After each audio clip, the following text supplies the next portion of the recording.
do that so you can see how big this is in relation to how big I am, as I am not a large man. And this is a decent sized rifle. 308 rifle, Smith & Wesson M&P10. We just picked this up the other day and got a chance to take it to the range today. So I'm just going to give you my initial thoughts on it, right? Just the initial thoughts. Because it's very expensive to shoot 308 or 7.62 by 51 in today's climate. So I'm just a regular dude. I'm not sponsored. I buy all of this stuff myself to include the ammunition, and this is free information. So take it for what it's worth. But I did have to say, the shooting experience was initially very smooth, and I think I calibrated myself to expect more of a thumper, just because this is my replacement for my SCAR, right? So we replaced the SCAR with 2 of these, since I was not, really wanting to have 2 SCARs, because I'm not a big fan of the platform, and 2, we are standardizing to the controls, manual arms, to the AR platform. So it's only fitting that we would get a AR-10 style rifle. Now the first thing that struck me, which by the way I forgot to confirm, this is an empty magazine, and this is empty. So that was the first thing I noticed, was that although I'm very familiar with AR controls, everything's a little bit more beefy. It takes a little bit more effort and force to slide the charging handle, release the bolt, all the stuff, even the safety. Just a little bit more effort required compared to an AR-15 size.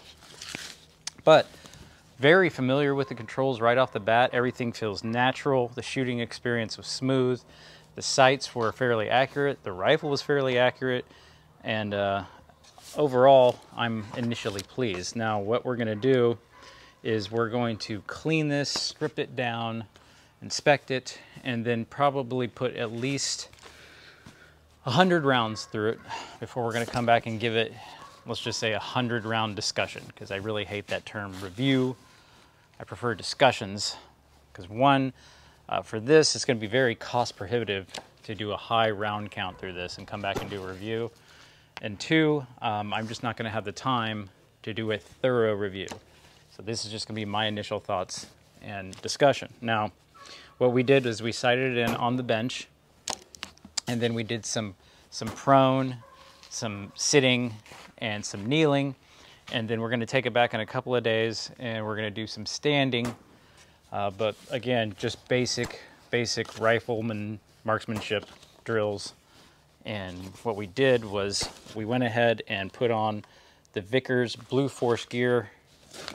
This is one of those that has that adjustable slings on it, rapidly adjustable. Now, when we come back and do the 100-round discussion, we're going to go through all of the details, all the specifications on this being the Volunteer model. This is the upgraded version of the base model M&P10. So it's got the upgraded muzzle device, upgraded handguard, upgraded B5 buttstock, and upgraded B5 pistol grip. So it also comes with these sights, which were pretty intuitive. Everything about this is very intuitive, which is what I enjoyed about it. And again, having read some of the reviews out there and some of the comments, I was expecting more of a thumper. I hadn't shot my SCAR in quite a while, so I remember it being pretty smooth and low on recoil. I was expecting much more recoil. Now, it was 308, and I felt it, but you can probably tell from some of the B footage or B-roll that I'm going to throw on here, transitioning from this to 5.56, my Smith & Wesson 5.56 was just as loud. Now, of course, you're not comparing apples to oranges or apples to apples with 2 different muzzle devices, but needless to say, not as loud as I thought it was going to be, and not as much recoil as I thought it was going to be. So, but here you can see this side up close. Not much to it. Just an MP10 B5 furniture and a SCAR muzzle device. No, it's pretty badass. I like it so far. And although initially I did have some complaints about it, which I've documented, we'll probably address those in the 100-round discussion when we get more thorough, throw the specs up on the screen, and go through the details. But that's just it. My initial thoughts on the MP10 AR-10 style battle rifle. Again, we're calling this a battle rifle because this isn't intended for precision. You could hunt with it, but I suppose the intention would be hunting, maybe personal defense, suppressive fire. 16-inch barrels, not going to expect the most accuracy out of it. Oh, by the way, I forgot to mention, we were running PPU 7.62x51 today. I forget the exact grain, but I'll put a picture up on the screen. So 7.62x51, that's what we sighted in with. We kept the ammo standardized. And next time when we do the review, we'll go into the details of the ammo too. I want to keep this short and sweet today because it was a big range day. Lots of Smith & Wesson rifles, 3 of them to be exact. I'll put a link down in the description if you want to go check out the entire Smith & Wesson range day. And we'll come back and do some videos on those other rifles in the future, but that's probably enough for today.